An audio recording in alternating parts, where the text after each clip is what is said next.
Hello students, welcome back to my channel Shipra classes. कैसे हैं आप सब लोग? आई होप आप सब अच्छे होंगे, पढ़ाई भी अच्छी चल रही होगी और अब तक आपका सब रिवीजन भी हो चुका होगा और सिर्फ आप मॉक टेस्ट लगा रहे होंगे, पीवाईक्यूज लगा रहे होंगे एंड प्रैक्टिस कर रहे होंगे। देखिए, आज जो हम टॉपिक पढ़ने वाले हैं वो है फैलेसी ऑफ अनडिस्ट्रीब्यूटेड मिडल।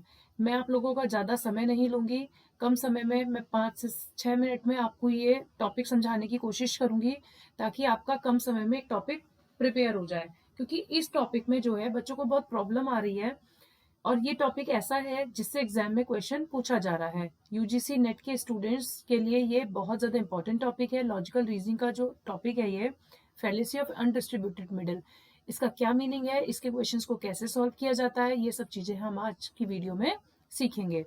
तो चलिए हम स्टार्ट करते हैं अपना आज का टॉपिक। आज का टॉपिक है फैलेसी ऑफ अनडिस्ट्रीब्यूटेड मिडल। इसका मीनिंग क्या होता है कि सबसे पहले तो फैलेसी ऑफ अनडिस्ट्रीब्यूटेड मिडल जो है वो एक फॉर्मल फैलेसी है। ठीक है, आपको ये पता होना चाहिए कि किस तरीके की फैलेसी है। ये एक फॉर्मल फैलेसी है। ठीक है, अब इसमें क्या होता है, हमें डिस्ट्रीब्यूटेड और अनडिस्ट्रीब्यूटेड ये दो चीजें भी हमें इनका कॉन्सेप्ट भी पता होना चाहिए। डिस्ट्रीब्यूटेड मीन्स होता है कि जनरल, अनडिस्ट्रीब्यूटेड मीन्स होता है पर्टिकुलर। ठीक है, तो अब जैसे सबसे पहले हम 4 केसेस पढ़ते हैं। All all no some some not, AEIO। ठीक है, अब जब ऑल के केस में हमारे पास जो कंडीशन होती है वो होती है डिस्ट्रीब्यूटेड की, सब्जेक्ट में, और प्रेडिकेट में होती है अनडिस्ट्रीब्यूटेड की। ये मैं आपको क्यों बता रही हूँ, सबसे पहले हमारे पास जो फैलेसी है, फॉर्मल फैलेसी अनडिस्ट्रीब्यूटेड मिडिल, उसमें 2 प्रीमाइस होते हैं, एक कंक्लूजन होता है। चलिए पहले हम वो समझ लेते हैं। Fallacy of undistributed middle is known as formal fallacy. ठीक है, ये हमने लिख दिया। अब जैसे आपके पास इसमें 2 तो प्रीमाइस होते हैं और एक कंक्लूजन होता है। अनडिस्ट्रीब्यूटेड मिडिल में सबसे पहले हम ये जानेंगे कि what is the meaning of middle. Middle term कौन सा होता है? मिडिल टर्म होता है जो दोनों प्रीमाइसेस में अवेलेबल होता है। जैसे कि आपका ये टर्म होता है सब्जेक्ट और ये टर्म होता है आपका प्रेडिकेट। ठीक है, यहाँ कैट सब्जेक्ट है और मैमल प्रेडिकेट है। इसी तरीके से यहाँ हॉर्सेस सब्जेक्ट है और यहाँ मैमल प्रेडिकेट है। अब यहाँ पे ऐसे कौन से टर्म है जो दोनों प्रीमाइसेस में अवेलेबल है? मैमल दोनों प्रीमाइसेस में अवेलेबल है।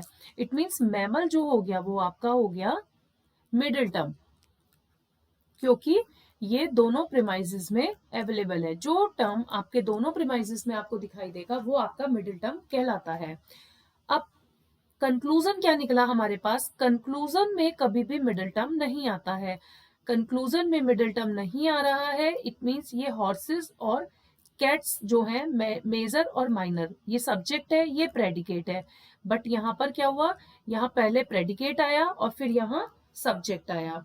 तो इस तरीके से ये एक अलग कॉन्सेप्ट है, वो मैं आपको अपनी नेक्स्ट वीडियोस में बताऊंगी। पहले आज हम सिर्फ सीखेंगे फैलेसी ऑफ अनडिस्ट्रीब्यूटेड मिडिल। सबसे पहले तो आपको ये पता होना चाहिए कि what is middle term. Middle term वो टर्म होता है जो दोनों प्रीमाइसेस में अवेलेबल होता है। It means here mammal is middle term. अब ये फैलेसी अनडिस्ट्रीब्यूटेड मिडिल कैसे है, तो उसको हम जानेंगे इस टेबल के थ्रू। देखिए यहाँ पर जो है, ऑल के केस में सब्जेक्ट और प्रेडिकेट डिस्ट्रीब्यूटेड और अनडिस्ट्रीब्यूटेड होते हैं, और नो के केस में दोनों डिस्ट्रीब्यूटेड होते हैं। सम के केस में दोनों अनडिस्ट्रीब्यूटेड होते हैं और सम नॉट के केस में अनडिस्ट्रीब्यूटेड और डिस्ट्रीब्यूटेड होते हैं। ठीक है, सबसे पहले तो आप क्या लिख लेंगे, एग्जाम में एक टेबल बना लीजिएगा। ये तो मैंने आपको पूरी लिख के दी है, शॉर्ट फॉर्म में आप कैसे लिखेंगे, AEIO। ठीक है, यहाँ S, यहाँ P सब्जेक्ट प्रेडिकेट, डी से स्टार्ट हुआ, आपको डी से स्टार्ट करना है, डी फॉर दिल्ली, DU। ठीक है, फिर आपको डी से स्टार्ट करना है, लेकिन यहाँ पे दोनों आपको डी लेने हैं।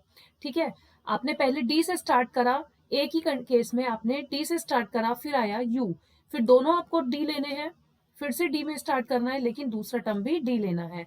अब आप क्या करेंगे, यू लेंगे। अब आप दोनों केस यू लेंगे और फिर आप यू से स्टार्ट करके फिर आप डी पे जाएंगे। It means D D you you, U D U D. इस तरीके से आप याद रखेंगे। आपको सिर्फ अपना फर्स्ट केस याद रखना है कि ऑल का सब्जेक्ट में डिस्ट्रीब्यूटेड होता है, तब आपको बाकी सारे टर्म लर्न हो जाएंगे। अगर आपने लर्न कर लिया कि ऑल के केस में सब्जेक्ट डिस्ट्रीब्यूटेड होता है, इट मीन्स यहाँ प्रेडिकेट आता है, तो ये अनडिस्ट्रीब्यूटेड हो जाएगा। ए के बाद ई आता है, यहाँ भी हम डिस्ट्रीब्यूटेड लेंगे, दोनों केस में डिस्ट्रीब्यूटेड लेंगे। अब आई के केस में हम यू से स्टार्ट करेंगे, तो दोनों ही हम यू लेंगे। फिर ओ के केस में हम यू से स्टार्ट करेंगे, वहां पे हम डिस्ट्रीब्यूटेड ले लेंगे। तो इस तरीके से आप लर्न रख सकते हैं, या फिर आप याद कर सकते हैं D D you you U D U D. ठीक है, तो एक निमोनिक के तौर पे आप अपना भी कोई निमोनिक बना सकते हैं और इस टेबल को लर्न कर सकते हैं। अब देखिए हमारे पास क्या था, दोनों ही केस में यहाँ पर मिडिल टर्म क्या था, प्रेडिकेट में था। ये भी प्रेडिकेट है और यहाँ पे ये भी प्रेडिकेट है, और केस क्या है, ऑल का है। तो ऑल के केस में हमने क्या पढ़ा था, ऑल के केस में जब प्रेडिकेट की कंडीशन होती है तो वो क्या होती है, अनडिस्ट्रीब्यूटेड होती है। ऑल के केस में, दोबारा समझ लीजिए, ऑल के केस में जब प्रेडिकेट की कंडीशन आती है तब वो अनडिस्ट्रीब्यूटेड होती है। मीन्स यहाँ पर ऑल का केस है, ऑल का केस है, और दोनों केस में मिडिल टर्म आपका प्रेडिकेट है, तो इट मीन्स ये दोनों टर्म आपके क्या हो जाएंगे, अनडिस्ट्रीब्यूटेड हो जाएंगे। ठीक है, तो जब भी आपके दोनों टर्म में, दोनों मिडिल टर्म दोनों केस में अनडिस्ट्रीब्यूटेड है, इट मीन्स वहां पर कौन सी फैलेसी लाई करेगी, फैलेसी ऑफ अनडिस्ट्रीब्यूटेड मिडिल। ठीक है, अब मैं आपको बताती हूँ कि कहां पर लाई नहीं करेगी। सपोज यहां पर ऑल के केस पर हो जाता नो, नो। ठीक है, अब नो के केस में क्या होता है, प्रेडिकेट। नो के केस में देखिए, नो के केस में प्रेडिकेट क्या होता है, डिस्ट्रीब्यूटेड होता है ना। नो के केस में प्रेडिकेट क्या हुआ, डिस्ट्रीब्यूटेड हुआ। इट मीन्स अब इस केस में तो अगर यहाँ पे नो होता, अगर यहाँ पे नो होता ऑल के प्लेस पे, तो मैमल क्या हो जाता, डिस्ट्रीब्यूटेड हो जाता। तो इट मीन्स यहाँ पर ये फैलेसी लाए नहीं करती। इन शॉर्ट अगर मैं आपको बोलना चाहूं, जिन दो प्रेमाइसिस में आपके पास जो मिडिल टर्म है, अगर वो प्रेडिकेट है और वो ऑल के केस में है, तब आपकी फैलेसी लाई करेगी, फैलेसी ऑफ अनडिस्ट्रीब्यूटेड मिडिल। अगर यहाँ पर सम का केस भी होता तब भी वहां पे आपकी फैलेसी ऑफ अनडिस्ट्रीब्यूटेड लाई करती, क्योंकि सम के केस में भी आपके पास प्रेडिकेट अनडिस्ट्रीब्यूटेड होता है। तो इस तरीके से इन टॉपिक्स को समझा जाता है और सीखा जाता है। आई होप आपको ये फैलेसी क्लियर हो गई होगी। ये फैलेसी अगर आपको समझ में आई है, like share and subscribe to my channel, and thank you for watching.